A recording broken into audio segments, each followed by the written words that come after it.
connais l'histoire des trois personnes qui sont venues questionner à propos de l'adoration du prophète sallallahu alayhi wa sallam, dans le hadith que rapporte le Bukhari selon Anas, qui rapporte qu'il y a trois jeunes hommes qui sont venus questionner à propos de l'adoration du prophète sallallahu alayhi wa sallam. Et dans le hadith, Anas il dit فَلَمَّا أُخْبِرُوا بِهَا كَأَنَّهُمْ تَقَالُّوهَا. Lorsqu'ils ont été informés de l'adoration du prophète sallallahu alayhi wa sallam, parce que le prophète sallallahu alayhi wa sallam il était dans le juste milieu, ni dans l'exagération et ni dans le laxisme, il était dans le juste milieu parce que c'était le parfait modèle pour sa ummah, alayhi salatu wassalam. Quand ils ont été informés de l'adoration du prophète sallallahu alayhi wa sallam, c'est comme s'ils l'avaient considéré comme peu, pas suffisant. Et ils ont commencé à réfléchir, ils ont dit peut-être que c'est parce que Allah il lui a pardonné tous ses péchés passés, donc il n'a pas besoin de faire beaucoup d'efforts. Nous on va faire plus d'efforts encore. Le premier, il a dit, moi, je vais jeûner toute ma vie et je ne vais plus jamais manger.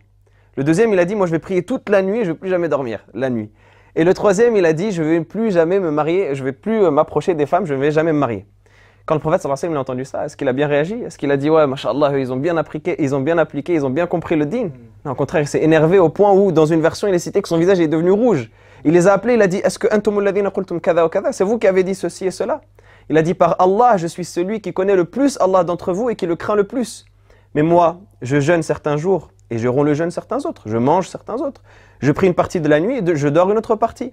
Et je me marie avec les femmes. Celui qui délaisse ma sunna ne fait pas partie des miens. Donc on voit qu'en vérité, celui qu'on pense être le religieux, celui-là en vérité ne fait pas partie de la sunna du prophète sallallahu alayhi wa sallam. Celui qui fait partie de la sunna du prophète sallallahu alayhi wa sallam, c'est celui qui est équilibré, qui sait donner la place et l'importance de l'adoration et la place des plaisirs et des jouissances. Et on termine justement avec le hadith que tu mentionnais tout à l'heure, qui est le hadith de Hanzala, qui est un hadith très pertinent où le prophète sallallahu alayhi wa sallam il nous montre cet équilibre-là. Parce qu'il y a un des compagnons qui s'est posé cette question-là justement. Il est avec le prophète sallallahu alayhi wa sallam, il entend le rappel, il entend que le prophète sallallahu alayhi wa sallam il parle du paradis. Quand le prophète sallallahu alayhi wa sallam avec son éloquence, il rapporte le paradis, c'est comme s'il y vivait, c'est comme s'il était dans les jardins du paradis, il voyait les fruits, c'est comme s'il y vivait, il y était. Il parle de l'enfer, il a peur. Le prophète sallallahu alayhi wa sallam quand il parlait de l'enfer, il avait peur, il pleurait, il craignait, c'est comme s'il était dans les châtiments de l'enfer. Donc il est avec le prophète sallallahu alayhi wa sallam, sa foi elle monte, elle augmente de manière exponentielle, elle monte jusqu'au ciel. Et quand il revient avec sa famille, et là c'est comme s'il sentait sa foi baisser. Pas baisser, mais dans le sens où sa foi a commencé à... Voilà, exactement. C'était plus le même niveau où il était avec le prophète sallallahu alayhi wa sallam. Et donc il voit le décalage, il commence à réfléchir. Et tu sais que, vous savez que les compagnons, ils étaient très très lucides envers eux-mêmes. Ils faisaient beaucoup cette introspection, ils commençaient à se questionner eux-mêmes. Donc lui, il voit ça, ça lui plaît pas. Il dit non, je suis hypocrite. Voilà, il dit je suis hypocrite. Donc il sort dans la rue, il dit nafaqa Hanzala, nafaqa Hanzala. Pour se blâmer lui-même, il dit Hanzala est devenu hypocrite, Hanzala est devenu hypocrite. Abu Bakr radiyallahu ta'ala anhu, il croise son chemin, il lui dit qu'est-ce qui t'arrive? Il lui explique l'histoire, il explique son problème. Donc Abu Bakr il dit wallah je sens la même chose. Abu Bakr il dit je sens la même chose que Hanzala. Donc ils vont tous les deux voir le prophète sallallahu alayhi wa sallam. Et le prophète sallallahu alayhi wa sallam leur dit cette très belle parole. Il leur dit si vous étiez chez vous comme vous étiez avec moi, les anges descendraient pour vous serrer la main dans les rues et dans vos maisons.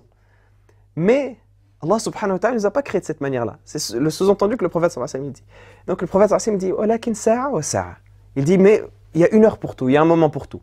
Il y a le moment pour l'adoration, pour le moment où ta foi elle va augmenter, tu vas travailler ta foi. Et il y a le moment où tu vas profiter des plaisirs de ce bas monde de manière équilibrée, bien sûr toujours dans le licite, mais dans cet équilibre-là qui caractérise le croyant, c'est extrêmement important cette notion d'équilibre du fait que Allah subhanahu wa ta'ala nous a autorisé. Un temps pour les adorations, un temps pour la distraction, tu as dit licite. Hein. Exactement, la distraction licite. C'est exactement ça, on précise parce que on pourrait penser que toutes les distractions elles sont autorisées. Non, on garde le fait qu'on est des musulmans, on a une éthique. C'est-à-dire que même lorsqu'on va être dans la distraction, on va mettre la niyyah, l'intention que c'est pour Allah subhanahu wa ta'ala et comme ça on va être récompensé. Même en jouant, même en plaisantant, en s'amusant avec sa famille, si on met une bonne intention. Mais des bonnes intentions derrière. Exactement, mais des bonnes intentions derrière, on va être récompensé de ces choses-là et c'est la beauté de notre religion. Et d'ailleurs, je pense que vous pouvez nous parler de cette chose extrêmement méritoire qu'Allah subhanahu wa ta'ala nous donne, le fait que rien qu'avec l'intention, une action comme cela, elle se transforme et devient une adoration. Subhanallah.